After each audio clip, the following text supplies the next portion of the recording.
क्या अपडेट है मैडम आज कोविड-19 का? अपडेट ये है कि स्टेबलाइज हो रही है स्थिति, कहना प्री मैच्योर स्टेटमेंट होगी। अच्छा ये लगा कि 60 मरीज़ हमारे डिस्चार्ज होके बिल्कुल चले गए और 16 डेथ्स भी हुई। और ऐसा देखा हमने कि 773 मरीज़ आज की डेट में जीएमसी और इसके एसोसिएटेड हॉस्पिटल्स में दाखिल हैं और ये एक बहुत बड़ा नंबर है। उसके साथ साथ ये नंबर तो बड़ा है, मरीज़ सारे सिक भी हैं जो ऑन ग्राउंड हमें काफ़ी परेशानी देती है बात।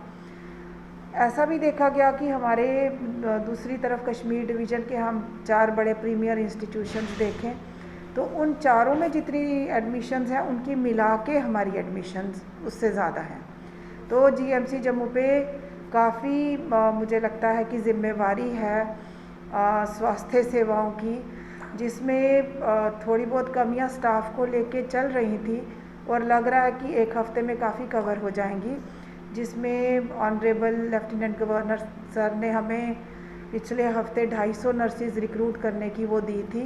तो हर नर्स आने से हमारी जो ग्राउंड पे वो है थोड़ी पेशेंट केयर और पेशेंट नर्स रेशो भी एक इम्पॉर्टेंट, खासकर ये इंटेंसिव केयर डिमांडिंग सारे कोविड पेशेंट्स हैं, उससे भी फ़र्क पड़ेगा। सिर्फ फिज़िकल प्रेजेंस ही अगर हमारे वार्ड्स में कोविड एरियाज़ में नर्सिस की ज़्यादा हो, उससे भी मरीज़ को एक अलग तसल्ली या रीएश्योरेंस रहती है। तो हम उम्मीद करते हैं कि काफ़ी इन चीज़ों से जो रिक्रूटमेंट्स कर रहे हैं, नए डॉक्टर्स ने ज्वाइन किया आज 10, तो इन चीज़ों से ये बढ़ावा होगा स्वास्थ्य सेवा में। लेकिन डेथ्स हमें थोड़ी अलार्मिंग लगती रही हैं और एक और आज सेंटर से, national centres for disease control से हमें communication I government of India से कि हमारे यहाँ जम्मू का जो स्ट्रेन है, जम्मू वेरिएंट हम इसको कह सकते हैं, या ये इंडियन वेरिएंट है जो महाराष्ट्र में, गुजरात में, छत्तीसगढ़ में बहुत ज़्यादा ट्रांसमिसिबल वेरिएंट है। इससे आज के दिन से एक सबूत हमें मिल गया है जो साइंटिस्ट्स ने प्रूव कर दिया। बहुत ज़्यादा ट्रांसमिसिबल स्ट्रेन हमारे आगे पीछे जम्मू में, खासकर जम्मू डिवीज़न में ही पाया गया है।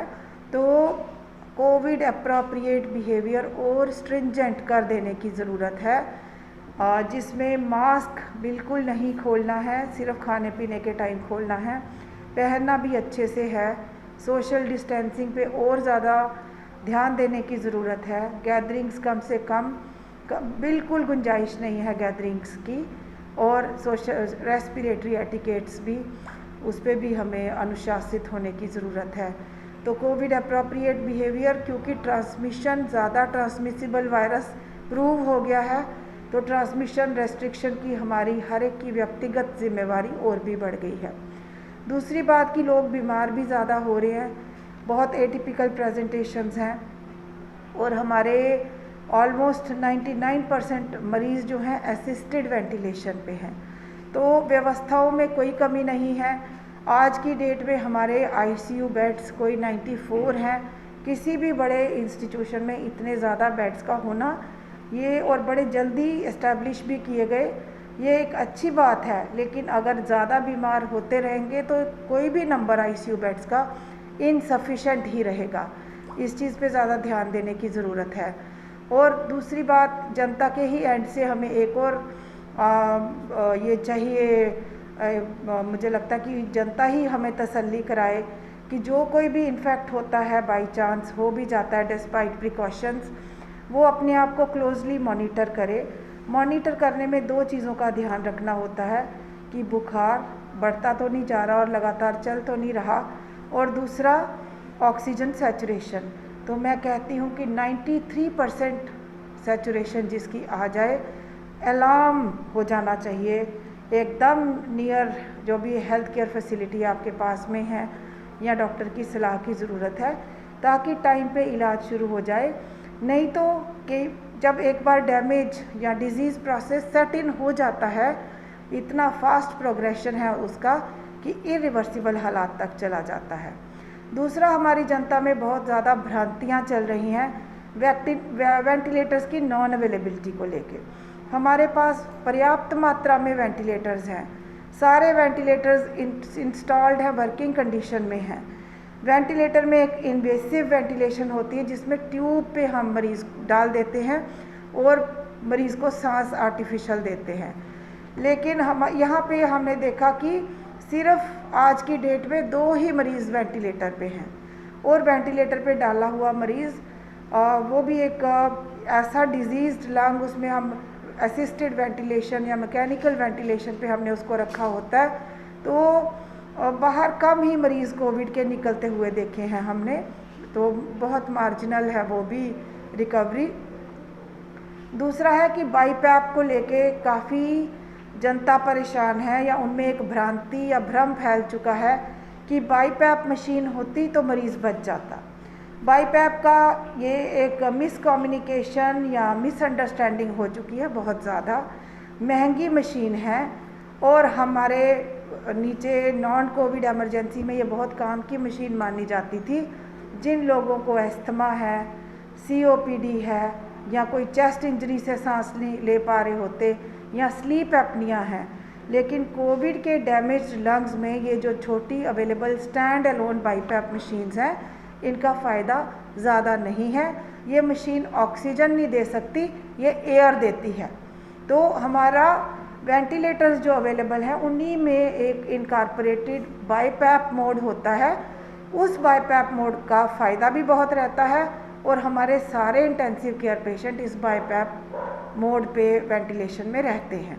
तो ये बाईपैप मशीन को लेके एक हर जो कोई अफोर्ड नहीं भी कर सकता या कर सकता है, अगर ये इतनी ज़रूरी चीज़ होती तो वेंटिलेटर्स की तरह वो हमारे पास भी सरप्लस नंबर्स में होती। तो इसको हम ज़रूरी नहीं समझा आज तक, और हमारे जो इंटेंसिविस्ट हैं, हमने आगे पीछे भी एम्स में भी डिस्कस किया, सौरा से भी किया, आगे सारे सब एक्सपीरियंस्ड क्रिटिकल केयर स्पेशलिस्ट से हम इसके बारे में बातचीत करते हैं। जो चीज़ का फ़ायदा हमारे मरीज़ों को हो जाता है, हमारी सरकार एकदम हमें प्रोत्साहित करती है, मदद करती है, और एकदम प्रोक्योरमेंट में मदद भी कर देती है, और बिल्कुल हमारे घर, हमारे इंस्टीट्यूशंस में पहुंचा दी जाती है वो चीज़। तो जनता को पूरा भरोसा होना चाहिए अपनी हेल्थ केयर फैसिलिटी पे। बहुत सारे डिस्चार्ज हुए मरीज़ों ने जिनको ये अपने आप में लग रहा है कि वो मौत के मुंह से निकल के आए हैं, सांस नहीं किसी की आ रही हो, दे केम स्टार्विंग फॉर ब्रेथ, और यहाँ से जब ठीक ठाक जाते हैं तो ये हमें काफ़ी तसल्ली देती है चीज़। तो ये सब आपसे इन्फॉर्मेशन शेयर करना ज़रूरी है कि वायरस म्यूटेशन प्रोन है, ज़्यादा बीमारी करने वाला वायरस को हमारी पॉपुलेशन बढ़ावा ना दे, मौका ना दे यहाँ अपीयर होने का। जितने मरीज़ों को ये वायरस इन्फेक्ट करता जाएगा, उतनी ही म्यूटेशंस नई नई पैदा होती जाएंगी, और कल को कोई म्यूटेशन कैसी हो कुछ कह नहीं सकते। इसलिए ट्रांसमिशन चेन को रोकना हम सबके हाथ में है, हम सबकी व्यक्तिगत जिम्मेवारी है।